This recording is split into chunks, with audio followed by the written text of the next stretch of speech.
Eu não sei se isso que aconteceu comigo se encaixa bem no tipo de relato que vocês costumam receber, mas foi algo que me acompanhou por tanto tempo que acho que vale dividir. Não é uma história para causar medo. É só algo que eu vivi e que até hoje eu não sei explicar direito. Na época eu trabalhava num hospital público do interior de Minas, em uma cidade pequena, cercada de morros e estrada de terra. Eu era técnico de laboratório e às vezes ajudava no setor de necropsia quando faltava gente. Não era meu cargo oficial, mas eu já estava ali fazia tanto tempo que todo mundo confiava no meu jeito de lidar com os procedimentos. Era uma rotina dura, mas previsível. Só que teve uma madrugada que mudou completamente o jeito como eu vejo aquele lugar. Naquela noite, por volta das 2h30, chegou o corpo de um homem que havia morrido num incêndio de carro na rodovia. O veículo pegou fogo depois de capotar. O corpo veio do IML da cidade vizinha, porque lá não tinham como concluir o exame.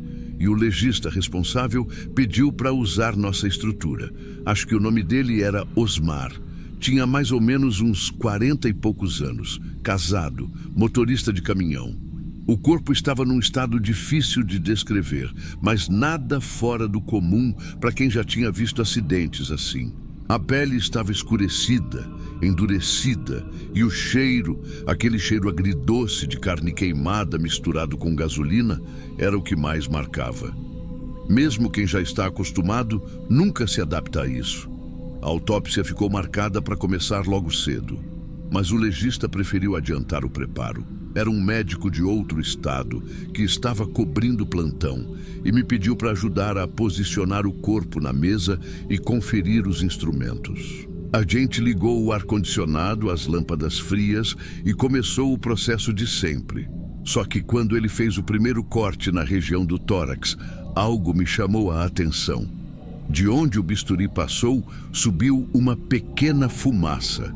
Era tão sutil que no começo pensei que fosse vapor da lâmina tocando um ponto ainda úmido.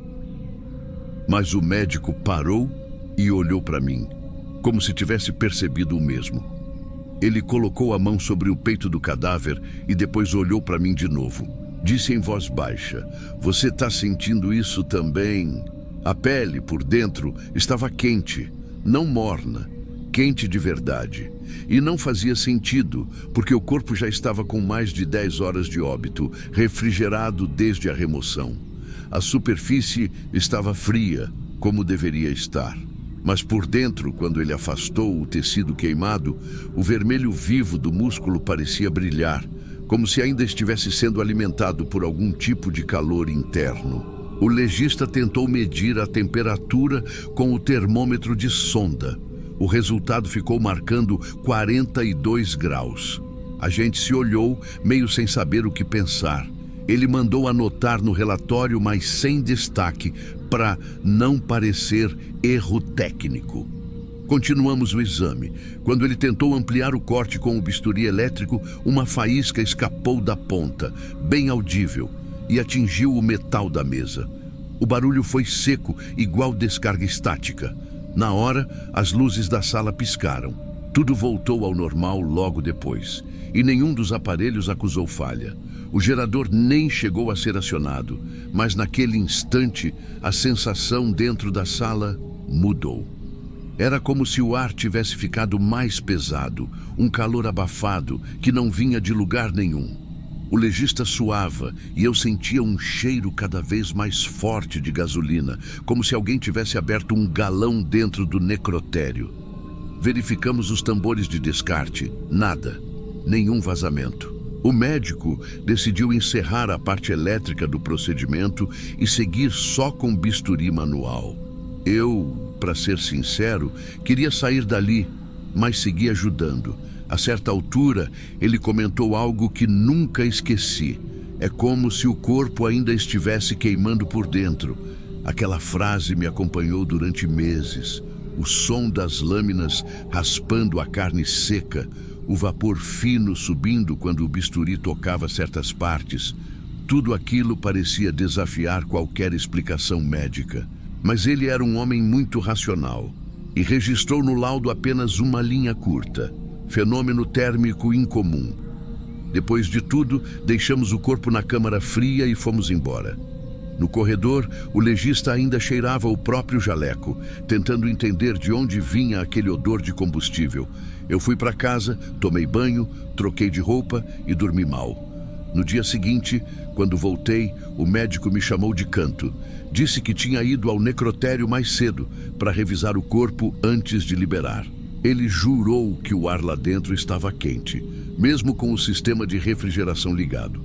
Os outros funcionários confirmaram que o termômetro do ambiente marcava mais de 30 graus, algo impossível naquele setor. Depois disso, o corpo foi entregue à família e cremado em outra cidade. E para mim, o caso teria acabado ali, se não fosse pelo que aconteceu depois. Durante os dias seguintes, o hospital inteiro começou a reclamar de um cheiro persistente de gasolina. Não vinha de nenhum ponto específico. Era como se impregnasse no ar, nas roupas, nas mãos. A limpeza geral foi feita 2 vezes, sem resultado. O pessoal da manutenção chegou a desmontar o sistema de ar-condicionado, achando que algum líquido inflamável tivesse vazado no reservatório, mas não encontraram nada. Eu, particularmente, senti o cheiro em casa também. Mesmo depois de banho, mesmo lavando as mãos várias vezes. Era um cheiro que aparecia do nada, principalmente à noite, quando eu deitava. Demorou para eu admitir isso, mas começou a me incomodar de um jeito que beirava o psicológico. Tive a impressão, por mais absurda que soe, de que o cheiro saía da minha própria pele. Comecei a me afastar dos plantões do necrotério. Pedi transferência para o laboratório de análises clínicas, onde fiquei uns meses. Mas o médico, aquele que fez a autópsia, ainda continuava por lá. Um dia ele me ligou, dizendo que precisava conversar comigo. Nos encontramos num bar pequeno perto do hospital. Ele parecia abatido, com olheiras fundas e o mesmo jaleco velho dobrado no braço.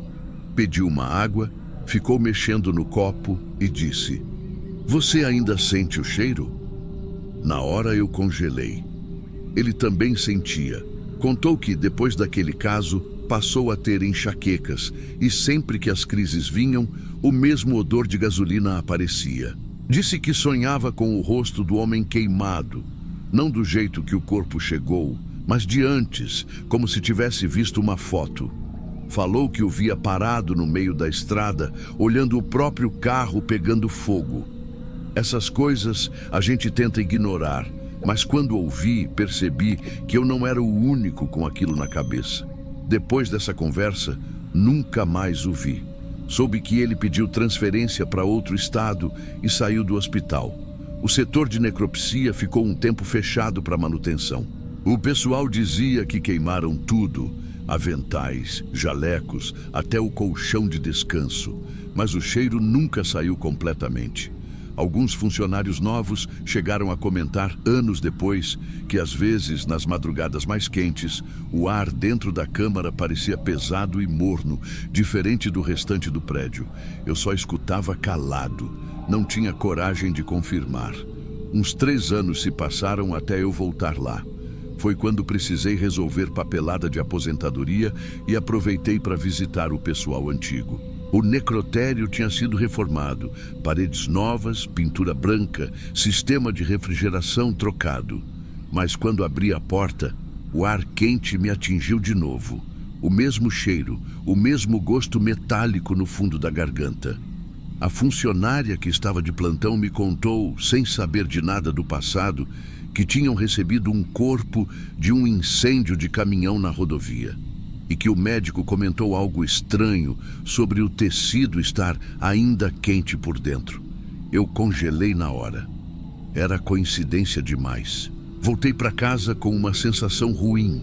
Naquela noite, enquanto lavava as mãos na pia, percebi um leve reflexo dourado na água. Não sei explicar. Parecia brilho de gasolina mesmo. Aquela película que se forma quando o combustível se mistura à água. Fechei a torneira e fiquei olhando para o ralo por um tempo, tentando racionalizar. A cabeça dizia uma coisa, mas o estômago dizia outra. Desde então, nunca mais consegui me aproximar de fogo sem sentir enjoo, nem acender um fósforo, nem grelhar carne.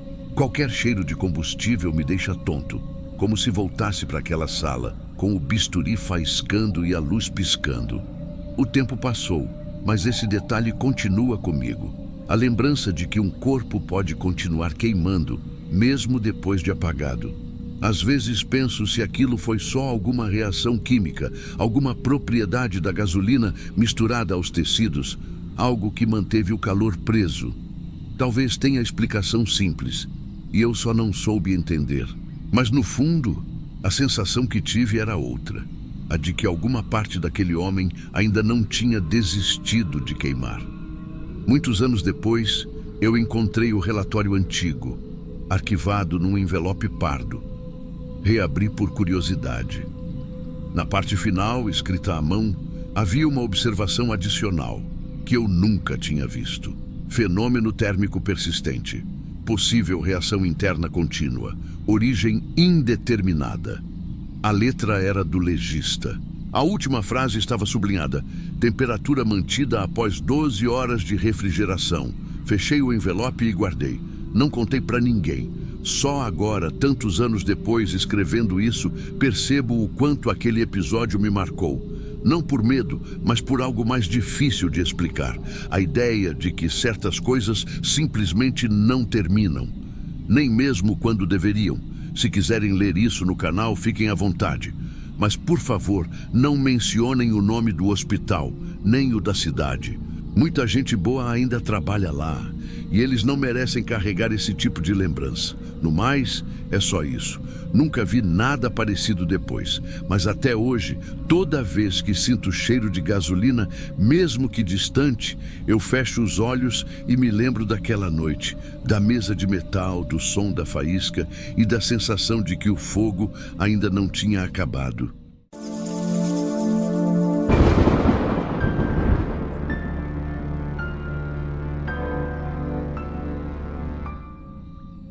Tudo começou em uma manhã nublada de terça-feira, no Instituto Médico Legal onde eu trabalho.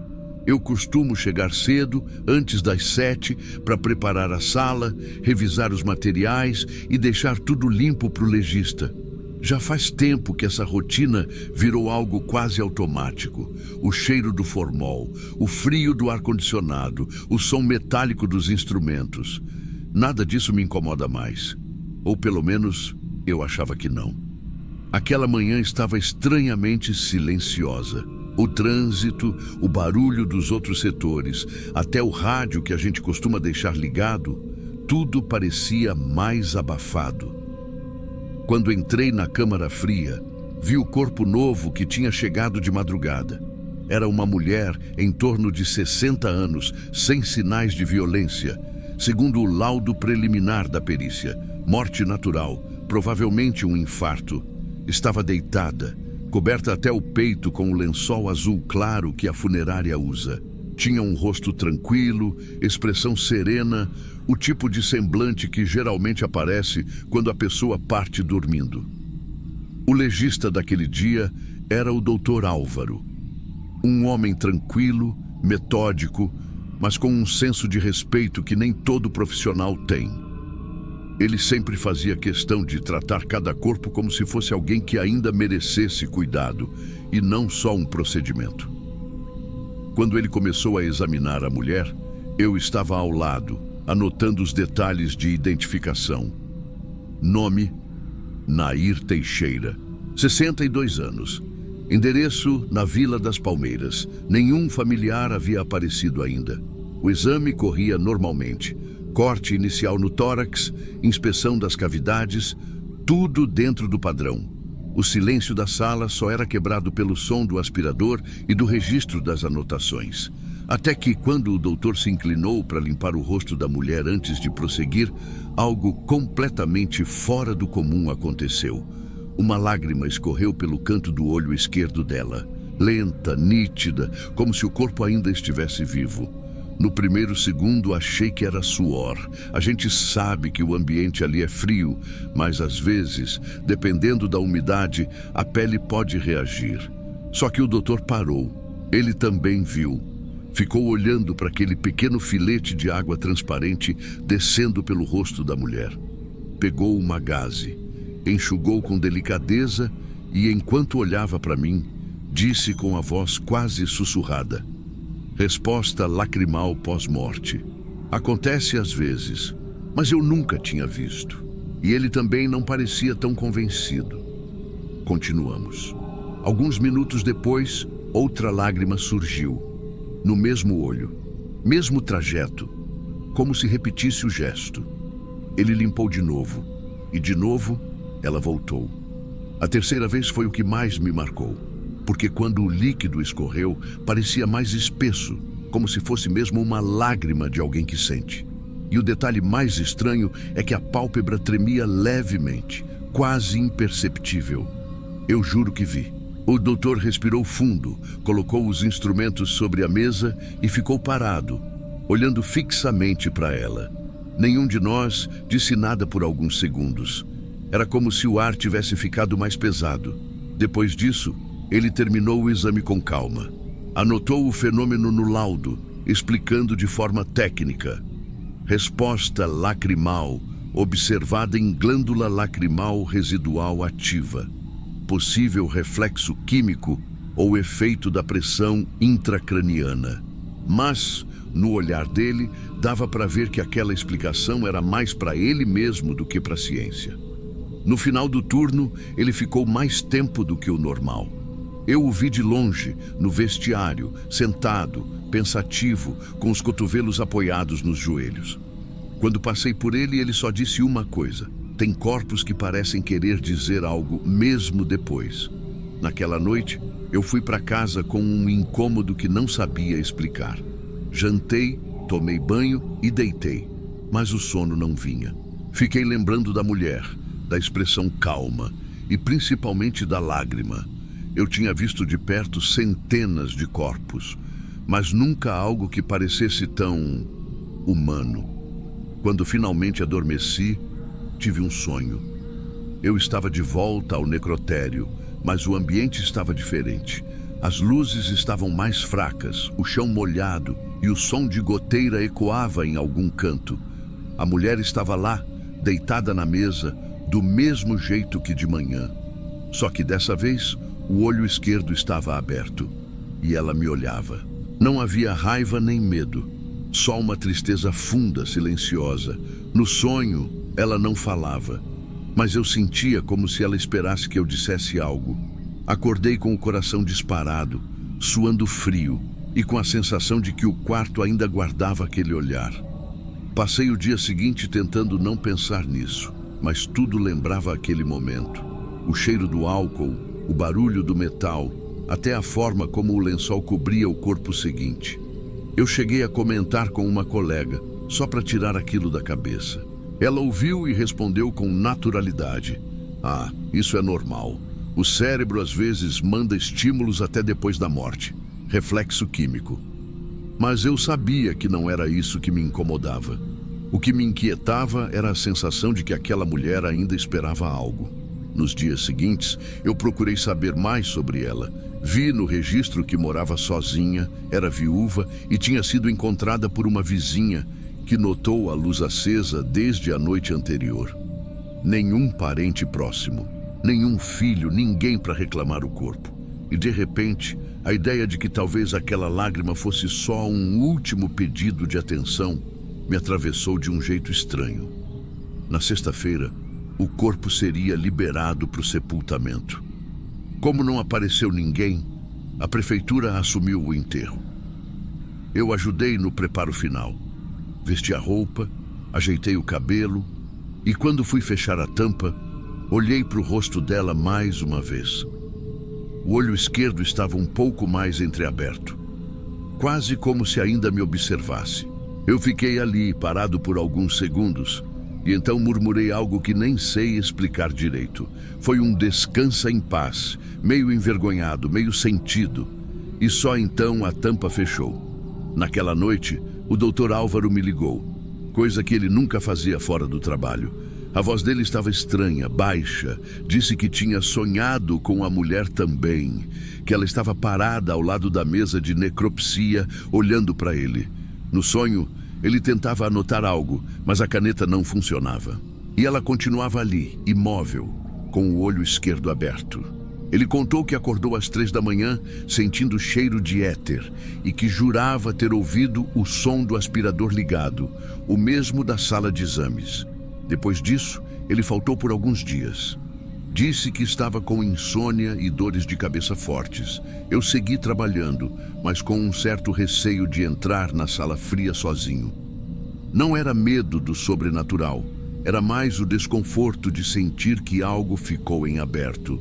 Durante o mês seguinte, eu evitei tocar no assunto, até que numa madrugada de plantão, precisei ir até o arquivo buscar uma ficha antiga.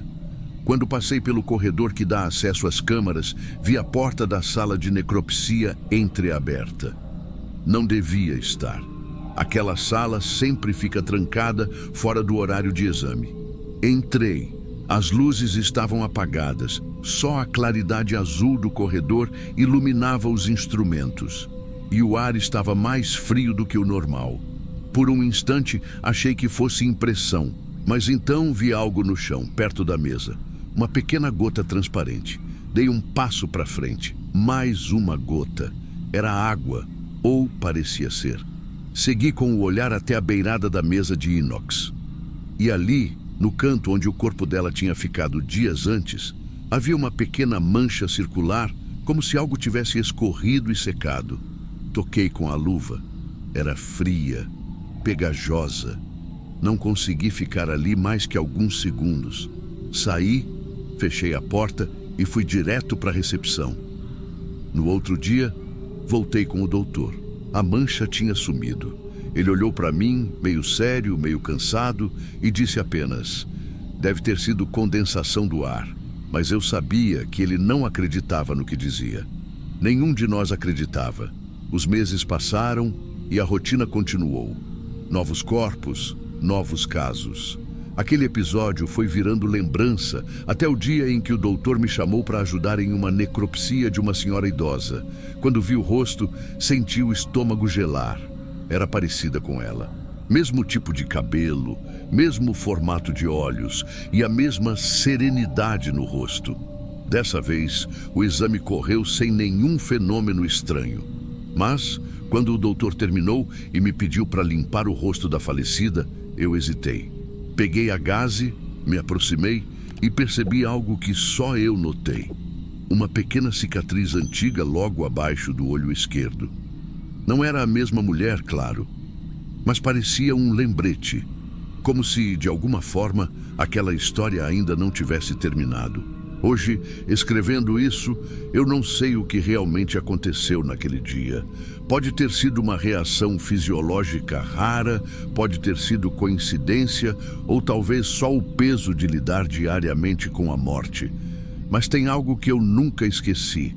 A sensação de estar diante de alguém que chorava, mesmo depois de tudo ter acabado. E de que, talvez, certas lágrimas não sejam para quem vai, mas para quem fica tentando entender.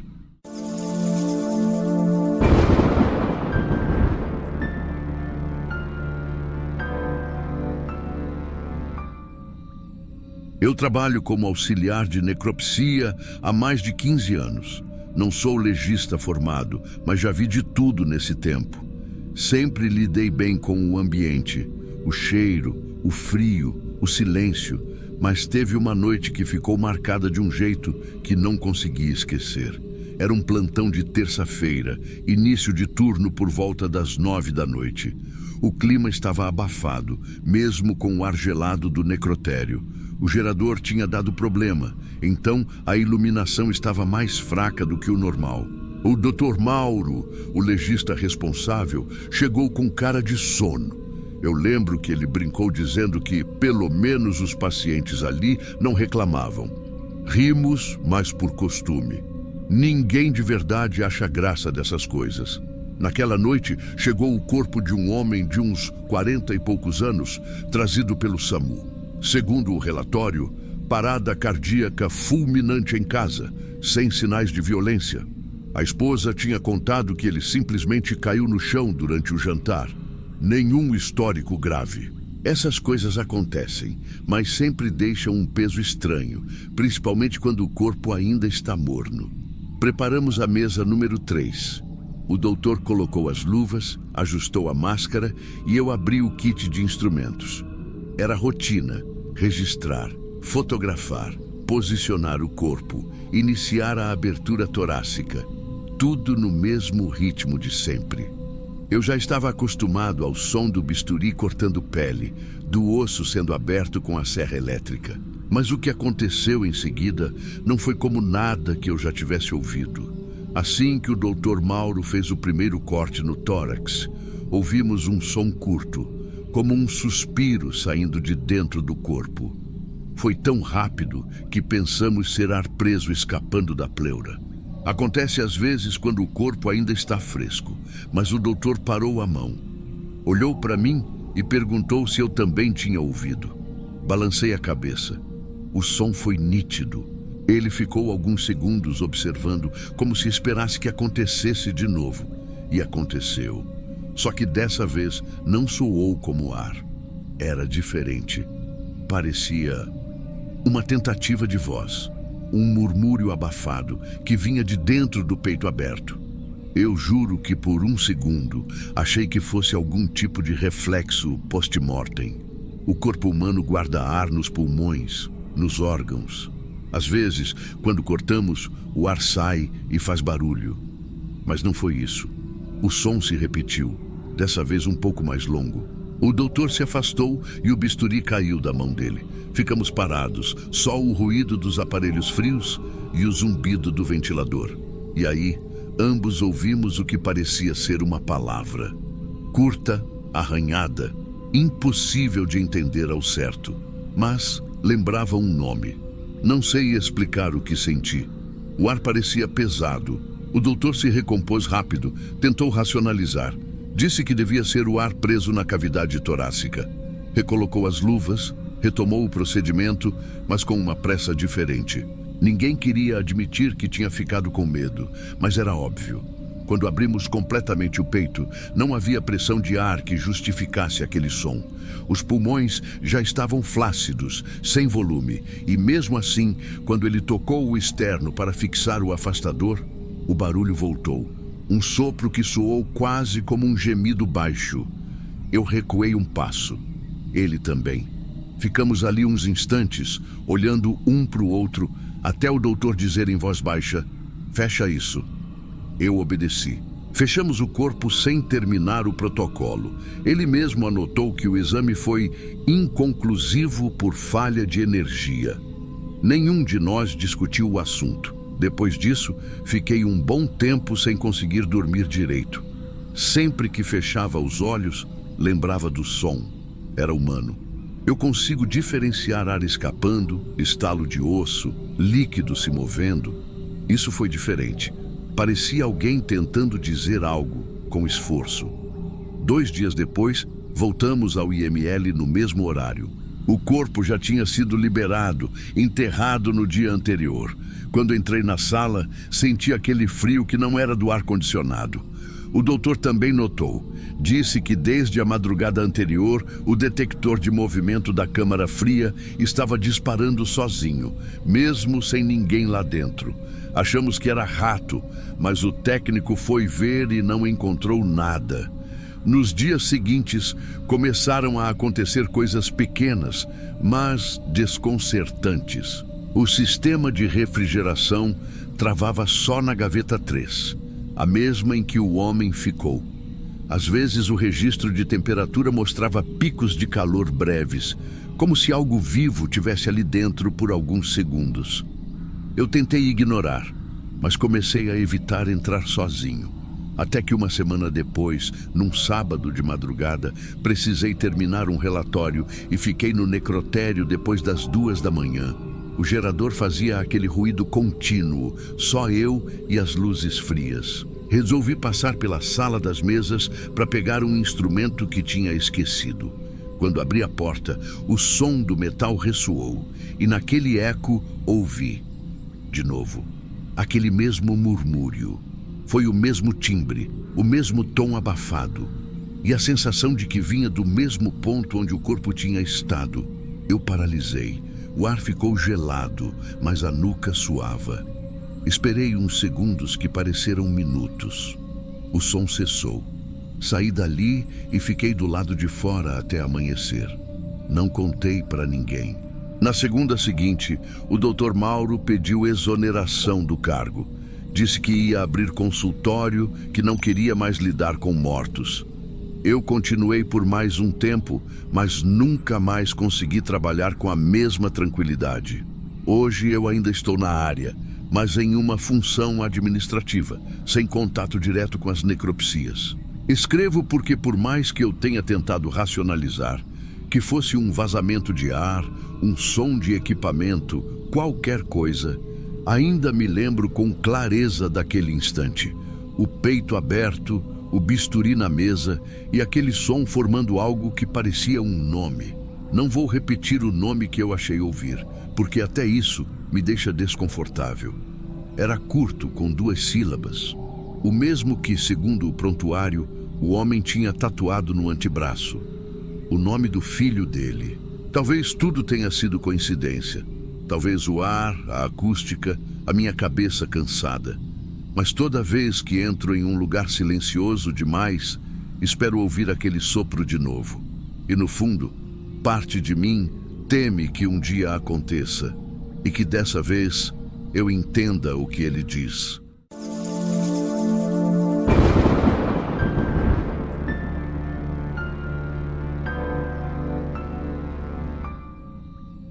Eu trabalhei por um tempo num hospital pequeno do interior, chamado Santa Luzia. Era um prédio antigo, desses de corredor estreito e piso frio, com cheiro constante de álcool e remédio. Fiquei lá entre 2018 e 2020, ajudando na parte de limpeza e transporte interno, empurrar macas, levar prontuários, esse tipo de coisa. Não era nada relacionado diretamente à necropsia, mas por falta de pessoal, às vezes eu precisava ajudar o médico legista a levar os corpos até a sala de autópsia. Não é um trabalho que eu goste de lembrar. Muita gente acha que a parte difícil é ver os mortos, mas o que mais marca é o silêncio do lugar. O silêncio e o cheiro. Quem já entrou num necrotério sabe que é um tipo de frio diferente, um frio que não vem do ar-condicionado. Eu nunca acreditei em nada sobrenatural. Sempre fui bem cético, até debochado com essas coisas. Mas teve um dia, já no fim do expediente, que me deixou pensando até hoje. Era uma tarde chuvosa, dessas em que o tempo fecha rápido. A energia do hospital tinha oscilado umas 3 vezes e a direção já estava pedindo para a gente adiantar o que desse para não ficar preso lá se faltasse luz. Foi quando chegou um corpo vindo da polícia. Um homem, uns 40 e poucos anos, encontrado dentro de uma igreja abandonada na zona rural. Lembro bem da conversa entre o legista e os policiais. Ninguém sabia dizer o motivo da morte. Não tinha ferimento visível, nem sinal de violência. O corpo estava limpo, deitado no chão da nave principal da igreja, com as mãos cruzadas sobre o peito, como se alguém tivesse preparado ele assim. O padre da paróquia mais próxima disse que aquela igreja estava fechada havia anos, depois de um incêndio parcial. A curiosidade foi tanta que, mesmo cansado, decidi ficar para ajudar no exame. A sala de necropsia era simples, com azulejos brancos já amarelados e um ventilador de teto que fazia mais barulho do que vento. O legista, o Dr. Álvaro, era um homem metódico, experiente. Colocou o corpo sobre a mesa, anotou as informações básicas e começou o procedimento. No início, tudo parecia normal. Eu segurava o celular, gravando a parte visual do exame, como era de costume para arquivo. O corpo tinha uma coloração meio acinzentada, as pálpebras parcialmente abertas e o rosto tranquilo demais. Nenhum sinal de rigidez exagerada, nada fora do comum. Mas quando o doutor começou a analisar as mãos, notou que os dedos estavam um pouco curvados, como se ainda houvesse tensão muscular. Ele comentou, meio distraído, que aquilo podia ser resultado do frio ou de contrações tardias. Até aí, nada demais. Foi quando ele limpou a região dos punhos e os dedos se moveram. Eu vi. As falanges fizeram um movimento leve, mas nítido, fechando um pouco mais. Ele parou, olhou para mim e disse que podia ser reflexo residual. Mas os dedos continuaram, lentamente. De início, pensei que fosse impressão. Olhei para o braço, nada. Olhei para o rosto do homem, igual. Mas as mãos começaram a se unir dedo por dedo até se tocarem como se ele estivesse rezando. O doutor ficou imóvel por uns segundos. Depois, se recompôs e falou, num tom que misturava calma e pressa, para continuar filmando. Ele anotou no relatório: espasmo muscular post-mortem, observação incomum. Mas não foi só isso. Enquanto ele fazia o corte abdominal, o som ambiente ficou estranho. Não era barulho de vento nem do ventilador. Era algo vindo de fundo, como um murmúrio abafado. No momento, eu achei que fosse eco do corredor, mas o doutor pediu para eu verificar se alguém estava lá fora. Não havia ninguém. E quando voltei, percebi que o som continuava, grave, constante, como um canto em outra língua. O doutor parou o que estava fazendo e olhou para o gravador. O som vinha do microfone. Ele desligou o equipamento, achando que podia ser interferência, e o barulho cessou. Ligou de novo. O murmúrio voltou. Eu lembro que o olhar dele mudou. Ele não acreditava em nada fora da lógica, mas naquele instante parecia duvidar do próprio controle das coisas. Terminamos o exame o mais rápido que deu. Ele fechou o corpo, mandou preparar para sepultamento e pediu para eu guardar o vídeo no arquivo interno, sem divulgar. Naquele mesmo dia, antes de ir embora, eu passei na capela do hospital para deixar uma vela acesa. Nunca fui de fazer isso, mas me deu um peso no peito difícil de explicar. 2 dias depois, o padre da igreja onde o corpo tinha sido achado apareceu no hospital. Veio conversar com o doutor. Eu estava no corredor, organizando uns papéis, e ouvi pedaços da conversa. O padre disse que durante a madrugada, algumas pessoas da comunidade tinham ouvido orações saindo do interior da igreja, justamente do altar, onde o corpo havia sido encontrado. O doutor não respondeu nada, só pediu que o corpo fosse enterrado o quanto antes, sem novos exames. Na semana seguinte, ele me chamou na sala dele e me mostrou o vídeo. Disse que não tinha dormido direito desde aquele dia e que precisava confirmar uma coisa. Assistimos juntos. A imagem mostrava o corpo na mesa e, de fato, as mãos se movendo devagar até se juntarem. O vídeo era limpo, sem cortes, mas o som era o pior. Quando aumentamos o volume, dava para ouvir claramente vozes ao fundo. Muitas, como se fosse um coro, repetindo algo em latim. O mesmo trecho, sempre igual, sem pausa, sem respiração. O doutor pausou o vídeo e perguntou se eu sabia o que aquilo dizia. Eu, obviamente não. Ele também não soube ao certo, mas disse que reconheceu algumas palavras ligadas a um tipo de oração antiga. Uma prece de purificação usada em missas há séculos. Depois disso, o vídeo sumiu. Ele disse que apagou, mas nunca tive certeza. Meses mais tarde, o doutor se aposentou e se mudou da cidade. Anos se passaram e nada parecido voltou a acontecer comigo. Mas tem algo que ainda me incomoda. Toda vez que o clima fica úmido e eu sinto aquele mesmo cheiro de álcool misturado a ferro, eu lembro das mãos se juntando devagar e do som no fundo, como se alguém ainda rezasse. Eu sei que existem explicações para tudo, que o corpo pode ter tido espasmos, que a gravação pode ter captado ruídos externos, que a nossa cabeça preenche o que quer ouvir. Mas mesmo assim, tem noites em que acordo no escuro com a sensação de que tem alguém sussurrando o mesmo som perto do meu ouvido. Baixo, contínuo, em uma língua que eu não entendo. Talvez seja só memória. ou culpa por não ter rezado por aquele homem antes dele ir para o cemitério. De qualquer forma, achei que valia compartilhar isso aqui.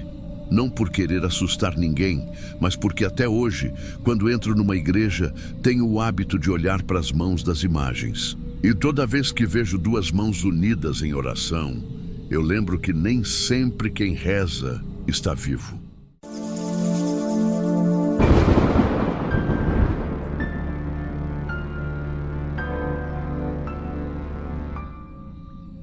Meu nome é Fábio.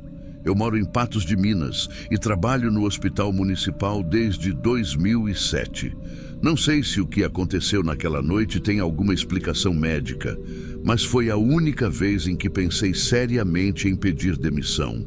Eu estava de plantão quando a energia acabou. Era por volta de 9h30 da noite. A cidade inteira ficou às escuras depois de uma tempestade forte. O hospital tem gerador, mas o do necrotério é separado e demora um pouco para estabilizar. Então a gente ficou só com a lanterna de emergência e o cheiro de formol no ar. Tinha chegado um corpo horas antes, encontrado na BR-352. Homem de uns 40, sem documentos, sem sinal de violência aparente. O pessoal do SAMU trouxe como morte indeterminada. A autópsia ficaria para o dia seguinte. Eu fiquei responsável apenas por manter o corpo refrigerado e preencher o registro. Acontece que, com a queda de energia, o sistema desligou e eu tive que ir lá conferir a câmara fria manualmente. Era uma daquelas noites abafadas e o necrotério parecia mais úmido do que o normal. Quando abri a porta, o ar pesado me deu uma tontura rápida. Eu respirei fundo e fui até a maca onde o corpo estava coberto com um lençol cinza. Não sei explicar o motivo, mas senti vontade de conferir se o gerador já tinha voltado a funcionar. Inclinei o rosto, tentando ouvir o ruído do motor ao fundo.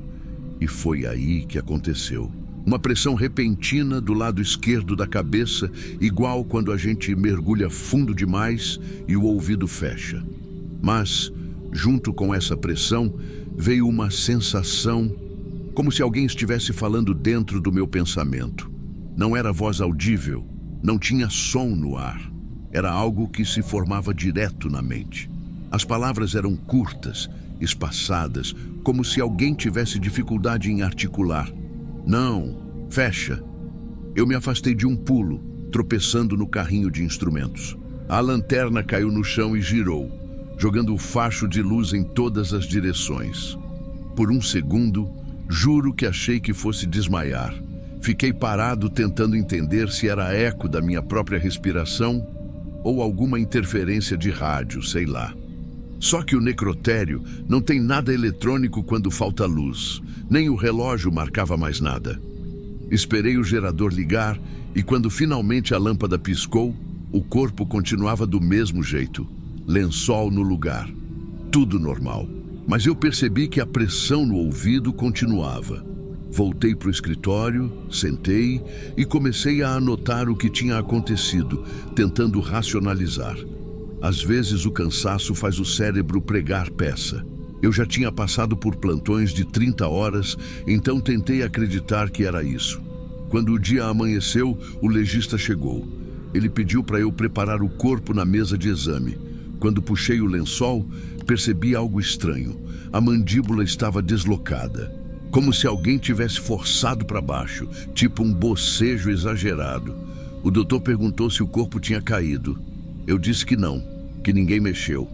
Ele anotou, fez umas fotos e seguiu com o trabalho. Mas enquanto ele abria o tórax, eu não conseguia tirar da cabeça as palavras. Não fecha. Parecia um pedido e eu fiquei pensando no que poderia significar aquilo. O exame não revelou nada em comum. Coração saudável, sem drogas, sem sinais de agressão. O laudo final ficou como parada cardiorrespiratória de causa indeterminada. O corpo foi para o IML de Belo Horizonte para ver se descobriam o nome. 3 dias depois, recebi uma ligação do motorista do translado. Ele perguntou se eu sabia que o corpo tinha aberto a boca de novo durante o transporte. Disse que o ajudante se assustou porque ouviu um estalo alto e quando olhou, o maxilar estava solto. Ele riu, tentando levar na brincadeira, mas eu fiquei gelado. Passei a semana dormindo mal.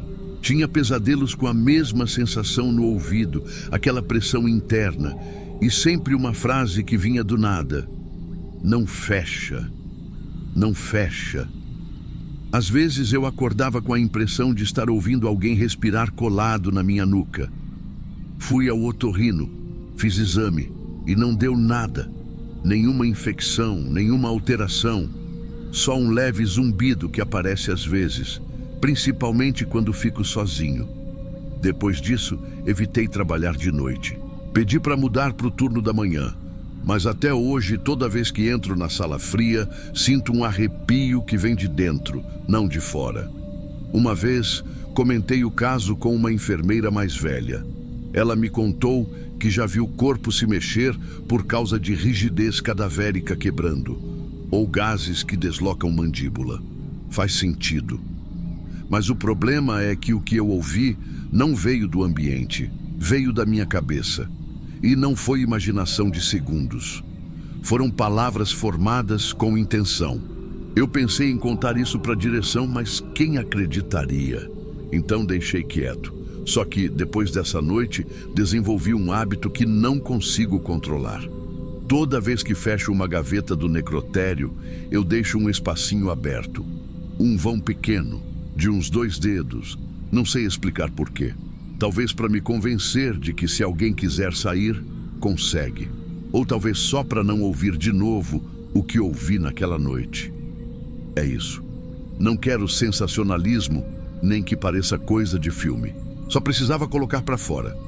Se vocês lerem isso no canal, peço para não mencionarem o nome do hospital. Às vezes penso que era só minha mente tentando lidar com o silêncio e o escuro. Mas até hoje, quando o gerador demora para ligar, eu sinto a mesma pressão atrás do ouvido e fico parado esperando com medo de ouvir outra palavra.